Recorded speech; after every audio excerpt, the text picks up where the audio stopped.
Hey, witches. Hi, hello, and welcome back to another true crime. I wouldn't really say it's true crime, but it's an unsolved case. So, welcome back to another unsolved case episode. Um, so yeah, this one didn't make mainstream. This is obviously it's not an American true crime or anything like that. This is actually something that happened in waters in foreign waters um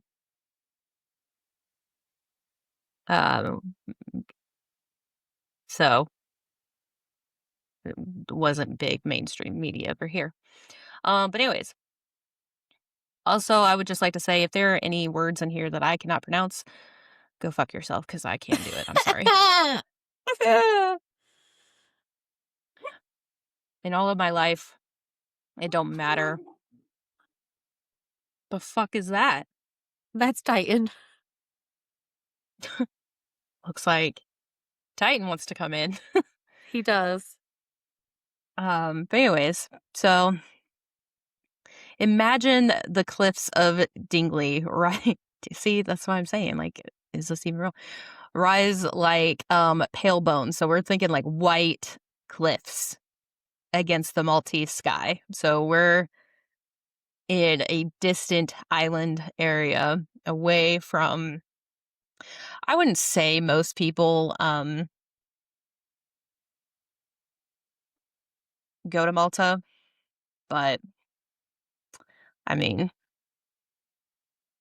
it's,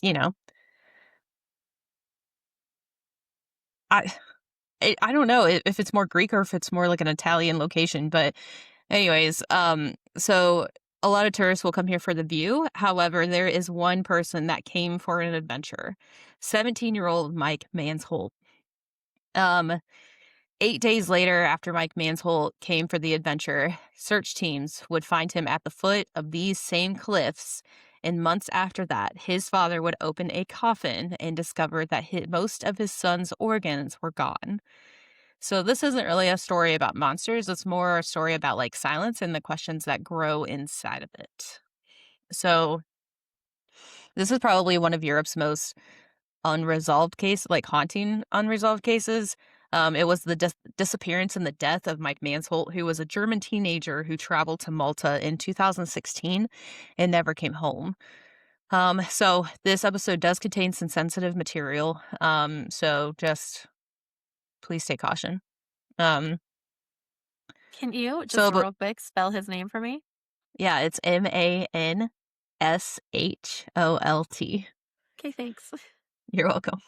Um, so before we talk about like what happened in Malta, we needed to actually know about Mike and who he was.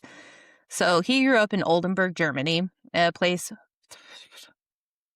of quiet streets, green parks, and a kind of safety that lets a teenager of his age dream big. He was athletic, he was curious. He was the kind of kid who didn't just want to see the world, he wanted to feel it. He wanted to be involved with it. He loved photography. He loved exploring abandoned places, which honestly is the best for photography. Great place Um, to go for photography. oh yeah. When I was in photography class in high school, like we went to like an abandoned like warehouse. There were certain places we couldn't go into because it Right. obviously was bad, but I probably got like 10 of my best works from just that one spot. Um and Mike loved the thrill of being somewhere unfamiliar and figuring it out on his own. So he was kind of I wouldn't say he was a survivalist by like what people would say like Bear Grylls is, but he definitely is in that realm. Um so when he planned a solo trip to Malta in July of 2016, it didn't really raise alarms. It felt like it was the next step in becoming the young man that he was growing into. So he landed on July 18th. He checked into his hotel, he rented a bike, and he sent a few messages home. Everything was normal, and then nothing. He just vanished. That's So crazy. Mike was last seen heading towards the Dingli Cliffs, area, a place known for its beauty, its height, and its isolation. When his family stopped hearing from him, they assumed he was just exploring and couldn't reach out. Traveling alone means you're sometimes offline and sometimes caught up in the moment.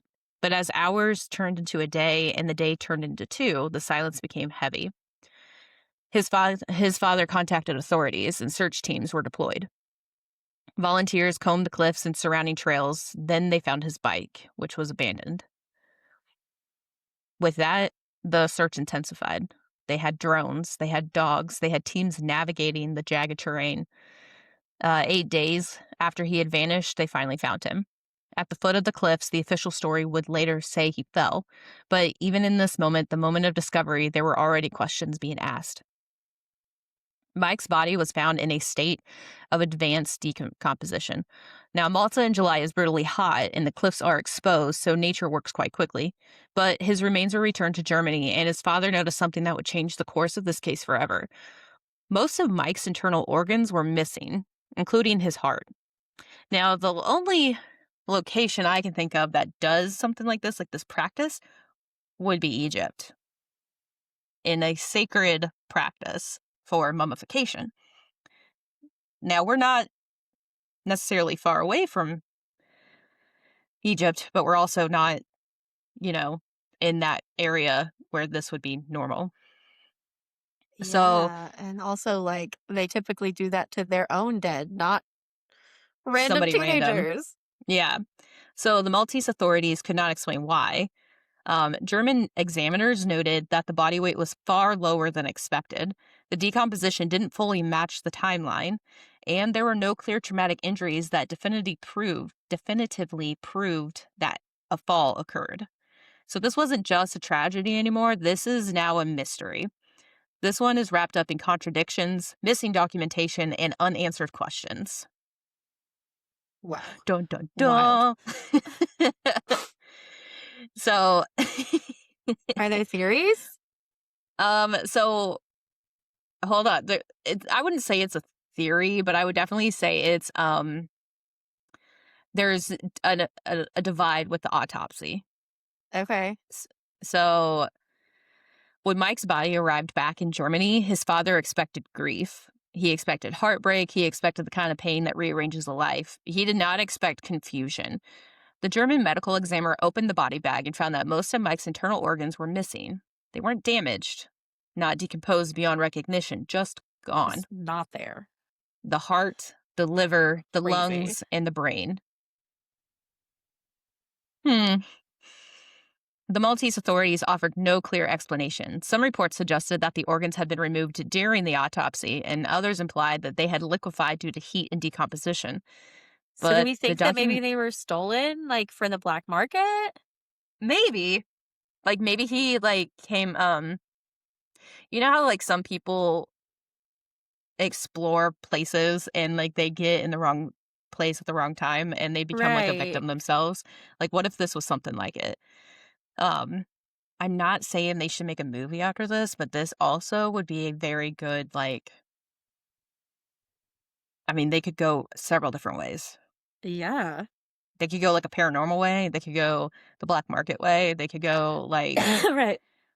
I'm thinking, like, Pirates, the black cryptid. market kind of vibe Yeah, yeah, yeah. is what I my mean, brain did. when like, I don't know if you know where Malta is located, but, like, you're in the area of, like, rivers not rivers, but, Right. like, the open ocean, um, and all of that stuff. Um, let's see. So, I looked up, Malta and, like, their,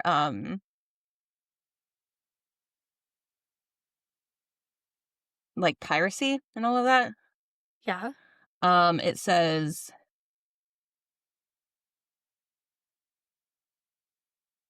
Maltese has a rich, centuries old history of corsairing, which is legalized privateering from the 16th to the 18th centuries, where the Knights of St. John operated a state sponsored profitable pirate enterprise against the Ottoman shipping. Today, the term Malta piracy usually refers to the vulnerability of its large commercial shipping fleet, with Malta flagged vessels sometimes targeted by modern pirates off Somalia. So I'm not saying that pirates are a thing, but it could be a very real, like, what if, I mean, Malta's an island. What if he, like, came across somebody getting taken and then he just was like, well, you're next. Just in the wrong place, wrong time kind of vibe. Like, Hmm. just happened to be there where the Yeah. pirates were. Um, yeah. So now be- we have some people believing that they were just removed during the autopsy. Others believe that they liquefied due to the heat and decomposition. Here's the thing, though. I feel like 2016, we have enough time, like, we have enough evidence, or not evidence, but we have enough, like, medical power to be able to actually test and see if, Yeah. like, liquid inside the body is actually, like, a fucking organ. Yeah. We Um, absolutely do. like, I've Technology been is to an advanced enough for autopsy. that. Yeah, like, I've been to an autopsy, and, I mean, there's liquid, but not like Not like that. yeah, like, not like 4 major organs just liquefied. Like, Yeah. That's it's not like wild. that. So, the documentation was incomplete, and obviously the chain of custody unclear. And we have a father, a man already grieving, was left with a new kind of loss. Oh, what the fuck happened? And honestly, knowing your son died from a fall while he was exploring is a lot less tragic than the unknown, and your Right, son's because not at that point, here. like, he was doing what he loved, right? So, like, Yeah, like, we knew there was risks, we knew all of that, but now we have a whole new set of what happened and, like, what the unknown and all of this. yeah. So but German examiners also noted something else. Mike's body weight was far lower than expected for that timeline. The decomposition didn't fully align with 8 days in the elements, and there were no definitive injuries proving that he fell from the cliffs. So, like, this is where the case fractures, where 2 countries, 2 autopsies, and 2 narratives diverge, where certainty dissolves into possibility. So we have a Malta claiming one thing, and then we have German examiners saying that's not it. That makes no sense. This decomposition doesn't fully align with how long he's been gone. So it's like he was actually dead longer than that, or, but like, how can you have advanced? Like, yeah, it's July in the heat, but Still. usually if you're like on a cliff and you fall from a cliff, like, there's probably like not a lot of time that you're in the actual elements. Right. So it makes me I don't know. I don't know. I don't know.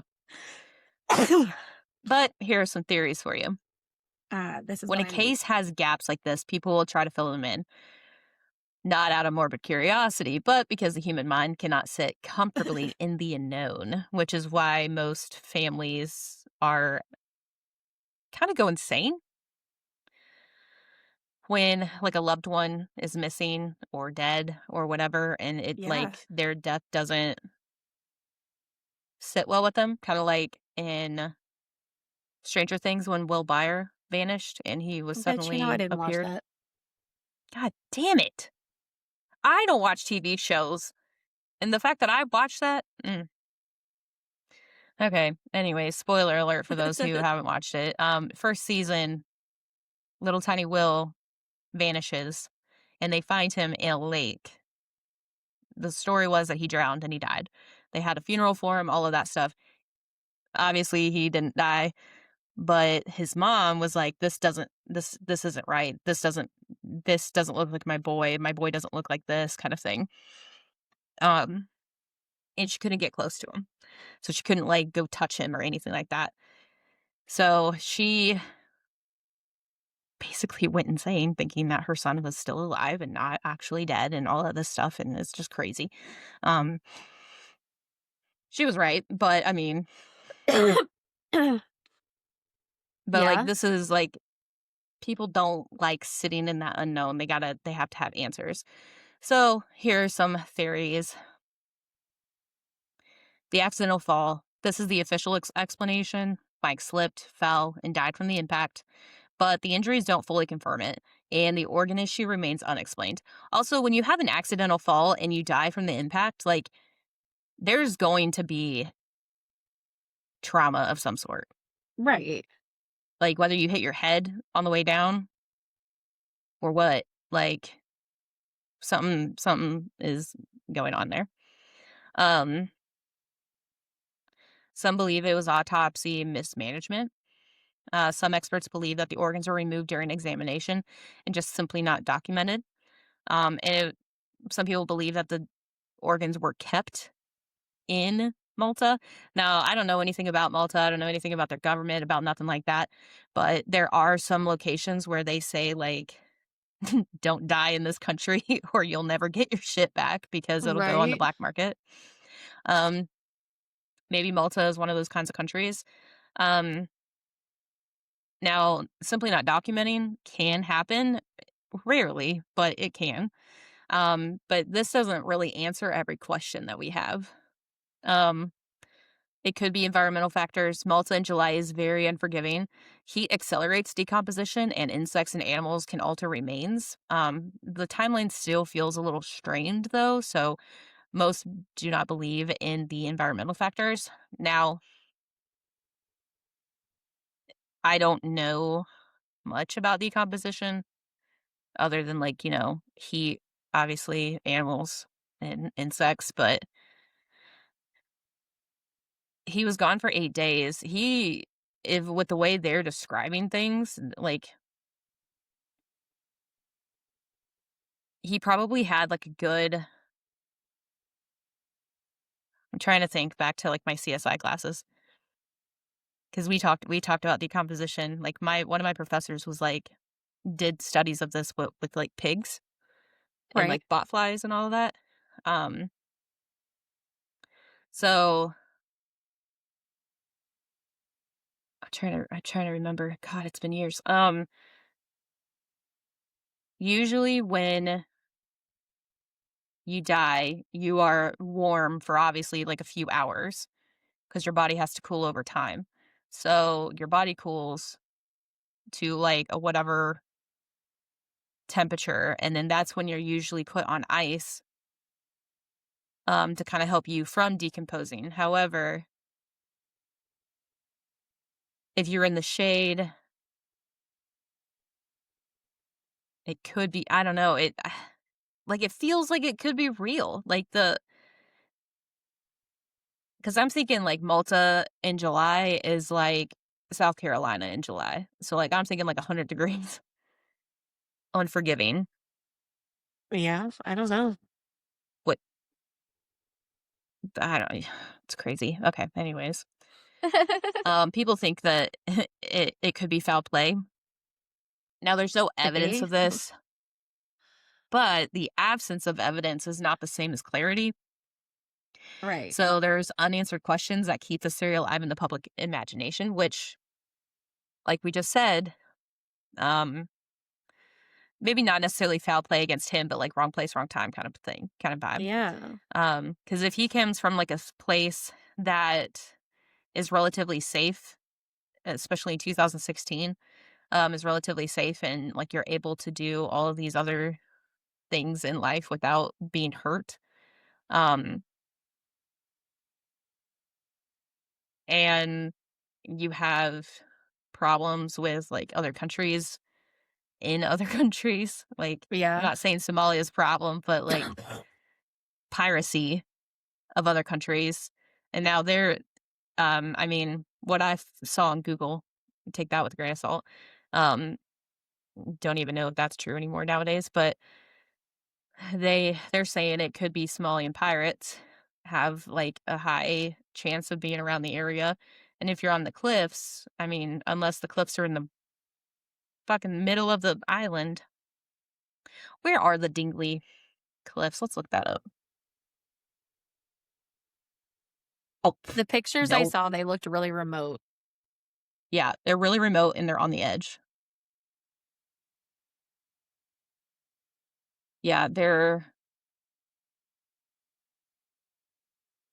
nowhere. Where the fuck is Somalia? Ain't no Somalia's far the fuck away. Okay. Yeah. So the Dingli Cliffs are very remote, and it's actually on the edge of the, like, it's the western coast edge. So it could very well have been pirates because it's right there on the water. And Libya and Tunisia is like right there. The only So reason that I don't like that theory is because the I pirate feel theory. like yeah, is because I feel like if they were gonna be, like, harvesting organs, don't they typically traffic the person so they can harvest the organs fresh? I don't know. I'm obviously not a pirate, but that would make more sense to me, but Maybe. I I don't mean, they know. could also just like put it on ice. I mean, here is a bona fide 17-year-old boy that you can have his organs whenever you need them. Also, maybe it's, like, a combination, right? Like, maybe he did fall off the cliffs and they were like, "Oh, fuck, that kid just died. A Hey, crime of perfect opportunity. opportunity. Let's go ahead and take his organs because he's already dead." Yeah. Although the fact that he fell from the cliff, and he didn't have any like injury, is that legitimate? The something else too. Maybe not necessarily piracy, but like, what if it is something similar to black market, but it's like corrupt government officials? America, I mean, that's basically the same thing, right? I mean, piracy is like, I'm gonna go steal your goods because I can. I But stand like by my statement. government, but like government officials are like, oh, what a perfect opportunity to pay off this loan I have, or get a little bit extra money, kind of thing. I don't know. Although, okay, I I feel continue like, to stand by my original statement. hold on. Okay, I get what you're saying. I feel like pirates would probably do something more like that, but I feel like if you're a government official, you're not going to do something like that because you have too much at stake, and there are too many things that could really fuck up. But if you're like in the autopsy side of it and you're able to, like, you probably never watched this, but did you ever watch Dexter? Nope, Okay. Are you ever gonna watch Dexter? nope. All right. Okay. Listen, your true crime heart would love it though, I feel. Anyways, another spoiler If they alert. turn it into a book, maybe. um Listen, half the shows I've watched are literally only because of Will. The other half of it, I have not nothing. I don't watch TV shows. And then Will just starts watching it and I'm like, "Oh, that's kind of interesting." So Dexter is a CSI crime lab, like, forensics person, so he's also autistic. Um, but or Asperger, I don't know. He's got something along the lines that makes him very meticulous about various different things. But anyways, so there's like a murderer going around, and it's obviously Dexter. And he literally cleans up the crime scenes like perfectly so that no one ever figures it out. But he's also a forensics person, so like he can get rid of the evidence or hide the evidence as well as the experts because that's what he does. He cleans up crime scenes after he investigates them. So like, what if it's something like this? Like, maybe he like got hurt, or like he,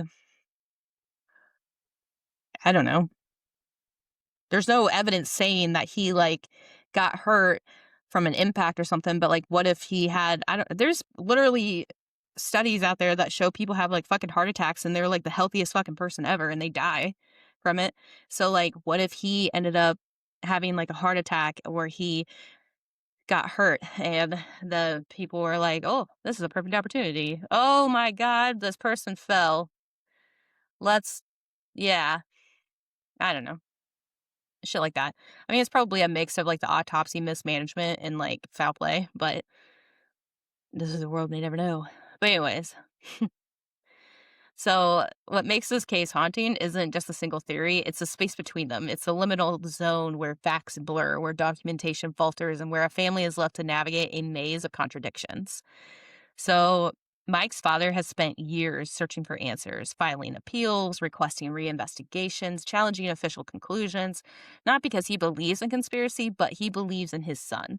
He has said more than once that he cannot rest until he understands what happened. Not perfectly, not completely, just truthfully. And that's the heart of the story. A young man who loved adventure, a landscape that holds both beauty and danger, and a body returned home missing the very organs that could have explained his own death, and a father standing in the space where certainty should be. So some cases close on paper, but they don't close in the hearts of those left behind, and they don't close in the minds of those who hear them. So Mike's story lingers, not because of the horror, but because of the silence, because of the questions that echo in it, and because of the love that refuses to fade. Um, so yeah, That's a I crazy added one. yeah, I added like a little ritual thing at the very end, and now I'm like, I don't know why I did that. I think it was like a let's remember the victim sort of vibe. I mean, that makes sense. It sounds like us, but Um, like you might have an unanswered story, but just know that I'm like looking, I'm still listening and that kind of thing. Um, but yeah, I'm not 100%, so my brain's a little foggy and I'm starting to feel a little, ugh. So that's okay. We did it. yeah, And hopefully we'll be that done is next week. so that is the story of Mike Mansholt and his unfortunate end in Malta on his once in a lifetime adventure. All right. You know what they say, the climbers that died on Mount Everest used to be a very motivated person. Yeah. Maybe demotivate yourself a little bit today. But anyways, until That's next crazy time. work. Bye.